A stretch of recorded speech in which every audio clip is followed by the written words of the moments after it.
Hello friends, welcome to my YouTube channel. आज का जो हमारा टॉपिक है, लेक्चर नंबर 6 है। उस टॉपिक में हम लोग करेंगे कि आज का जो हमारा टॉपिक है दैट इज़ मोनोटॉनिक सीक्वेंस।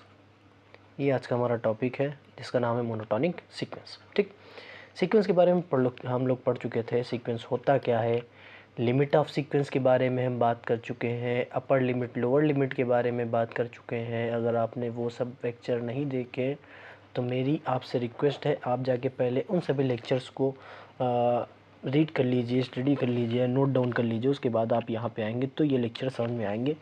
अन्यथा इन लेक्चरों में कुछ ना कुछ दिक्कत आपको लगेगी, क्योंकि कुछ सारे टर्म के आने वाले, पीछे वाले आने वाले, जिससे आपको दिक्कत लगेगी। ठीक, तो मेरी आपसे रिक्वेस्ट है, अगर आपने प्रीवियस लेक्चर नहीं देखे हैं तो प्लीज़ जाके विज़िट करके देख लीजिए। और यदि लेक्चर अच्छे लगते हो तो प्लीज़ चैनल को लाइक, शेयर और सब्सक्राइब करना ना भूलें और दोस्तों के साथ शेयर करते रहिए। ठीक, तो आज का जो हमारा टॉपिक है that is monotonic sequence. Sequence के बारे में बता चुके थे, मैं थोड़ा सा ओवरव्यू दे देता हूँ कि सीक्वेंस होता क्या है। सीक्वेंस के बारे में हम लोग बता चुके थे कि सीक्वेंस क्या होता है। Sequence is a function from natural number two real number. Sequence जो होता है वो फंक्शन होता है कहाँ से कहाँ तक, नेचुरल नंबर से रियल नंबर तक। इसका मतलब क्या है, जो कुछ भी इनपुट वेरिएबल होगा, जो कुछ भी इनपुट होगा फंक्शन में, जो भी वेरिएबल होगा इनपुट वेरिएबल, उसकी वैल्यू ली कहाँ से जाएगी, नेचुरल नंबर से। और जो उसका आउटपुट आएगा that is called range set of a sequence, वो हमेशा कहाँ आएगा, रियल नंबर में आएगा। ठीक, तो ये फंक्शन जैसा होगा, ये एक ऐसा फंक्शन है जो डिफाइन करता है किसको, सीक्वेंस को। ये हमेशा क्या होगा, एक सीक्वेंस होगा।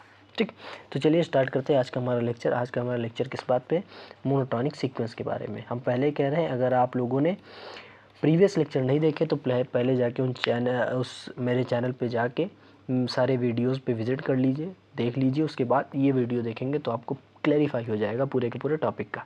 ठीक, चलिए स्टार्ट करते हैं आज का हमारा टॉपिक। तो ये है आज का हमारा टॉपिक, हमने बताया हमारा क्या है, मोनोटॉनिक सीक्वेंस। ठीक, तो देखो मोनोटॉनिक सीक्वेंस होने के लिए क्या होना ज़रूरी है, दो कंडीशन का होना ज़रूरी है। दो कंडीशन का होना ज़रूरी है। क्या, दो कंडीशन में लिखता हूँ। दो कंडीशन क्या क्या है, वो पहली कंडीशन जो आएगी आपको याद रखनी है, वो पहली कंडीशन है क्या, मोनोटॉनिक इंक्रीजिंग। मोनोटॉनिक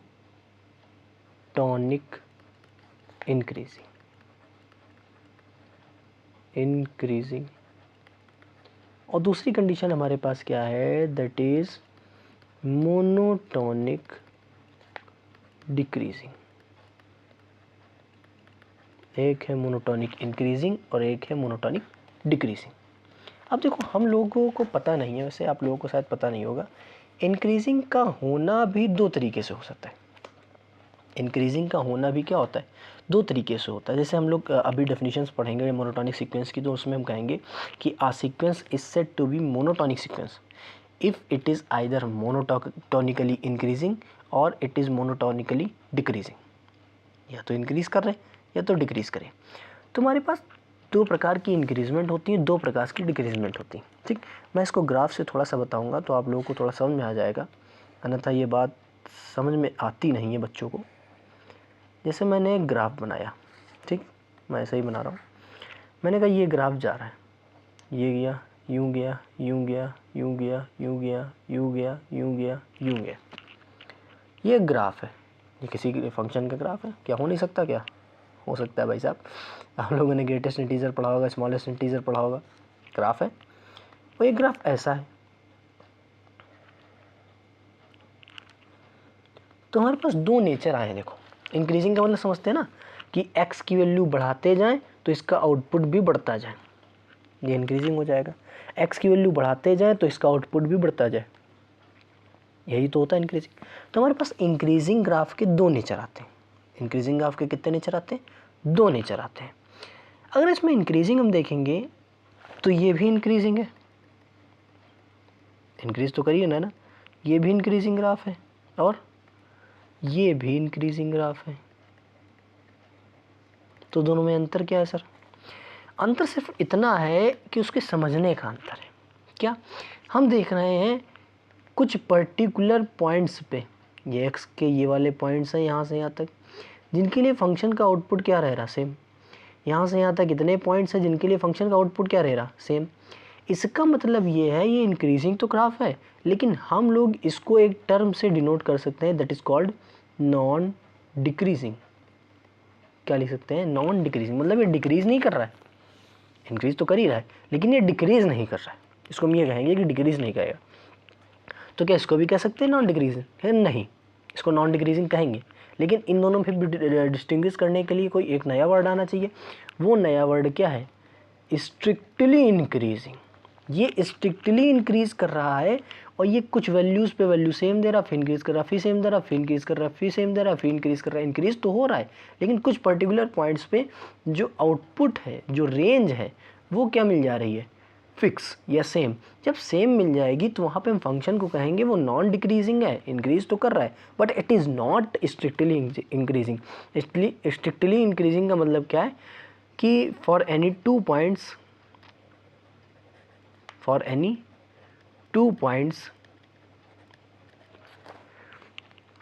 कहाँ के, in domain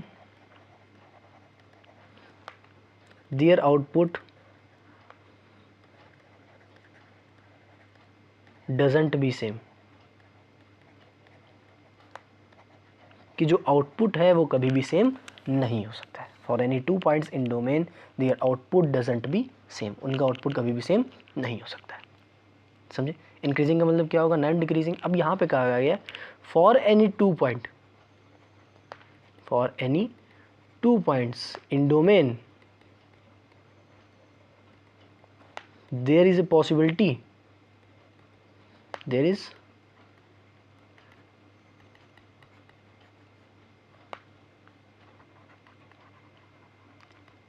at least one possibility, मैं मान के चल रहा हूँ कम से कम एक पॉसिबिलिटी ऐसी होगी, फॉर दियर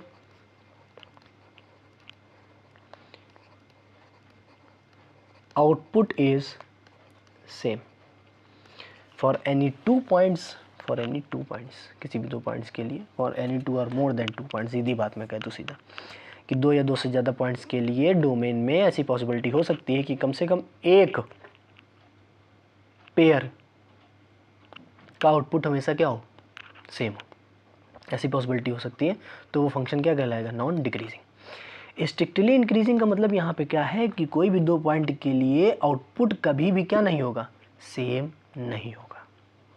ठीक, तो उसके बाद हम अब डेफिनेशन की बात करते हैं। देखिए अब हम डेफिनेशन लिखेंगे, क्या लिखेंगे डेफिनेशन, देखिए यहाँ पे कि अ सीक्वेंस, ठीक, डेफिनेशन याद रखने वाली इंपॉर्टेंट बहुत ज़्यादा है। A sequence Sn is said to be, एक सीक्वेंस है वो क्या कहलाएगी, मैं इसको रेड से लिख देता हूँ, इम्पॉर्टेंट ज़्यादा है, दूसरे कलर से, मोनो, ये कलर ही बेकार है, दिख ही नहीं रहा है कुछ उसमें, मोनोटोनिकली इंक्रीजिंग, ये क्या कहलाएगी, मोनोटोनिकली इंक्रीजिंग। या फिर सीधा मैं लिख सकता हूँ क्या, नॉन डिक्रीजिंग। दोनों चीज़ याद रखनी है, अभी बताया ना, नॉन डिक्रीजिंग और इंक्रीजिंग का मतलब क्या है, तो वही इंपॉर्टेंट चीज़ है वो याद रखने वाली है। ठीक, मोनोटोनिकली इंक्रीजिंग कही जाएगी या फिर नॉन डिक्रीजिंग कही जाएगी, कब, कंडीशन भी तो होनी चाहिए, इफ़ Sn जो है वो लेस देन हो या फिर इक्वल हो Sn+1 से फॉर ऑल n, या फिर इसी को मैं ले सकता हूँ और Sn इज़ लेस देन और equal to Sm for all n is less than और इक्वल टू m। इक्वल नहीं लगा के यहाँ पे सिर्फ और सिर्फ लेस देन का साइन लगेगा। ठीक, लेस देन का साइन लगेगा, इक्वल का साइन लगेगा, मतलब कोई दो नंबर्स हैं उनके लिए जो आउटपुट है अगर सेम आ जाए, दो डिफरेंट नंबर है उनके आउटपुट क्या आ जाए, सेम, तब भी क्या होगा, नॉन डिक्रीजिंग ही तो होगा कि नहीं। अगला वाला जो हमारा है वो हम सीधा ऐसे ही लिखते हैं, जो हमारा आउटपुट की बात करेगा, किसकी बात करेगा, स्ट्रिक्टली इंक्रीजिंग की, किसकी बात करेगा, स्ट्रिक्टली इंक्रीजिंग। स्ट्रिक्टली इंक्रीजिंग कब होगा, स्ट्रिक्टली इंक्रीजिंग तब होगा when Sn is less than Sn+1। Strictly increasing मतलब इक्वल अब होएगा ही नहीं, चाहे जो वैल्यू हम ले लें किसकी, n की, वो हमेशा ऐसे ही रहेगा। उसके बाद क्या आता है डिक्रीजिंग की, that is called monotonically decreasing. वो क्या होगा, मोनोटोनिकली डिक्रीजिंग। उसको हम लोग क्या कहेंगे, जैसे वहाँ नॉन डिक्रीजिंग कहा था, वैसे इसको क्या कहेंगे, नॉन इंक्रीजिंग। ये इंक्रीज नहीं कर रहा है लेकिन क्या कर रहा है, डिक्रीज कर रहा है। तो क्या लिखेंगे, Sn डिक्रीज कर रहा है ग्रेटर देन और इक्वल टू Sn+1। मतलब बड़ी वैल्यू पे छोटी वैल्यू आएगी, छोटी वैल्यू पे बड़े आउटपुट आएगा फॉर ऑल n। ये हमारा क्या हो जाएगा, नॉन डिक्रीजिंग का। सेम कॉन्सेप्ट यहाँ पे आता है क्या, मोनोटोनिकली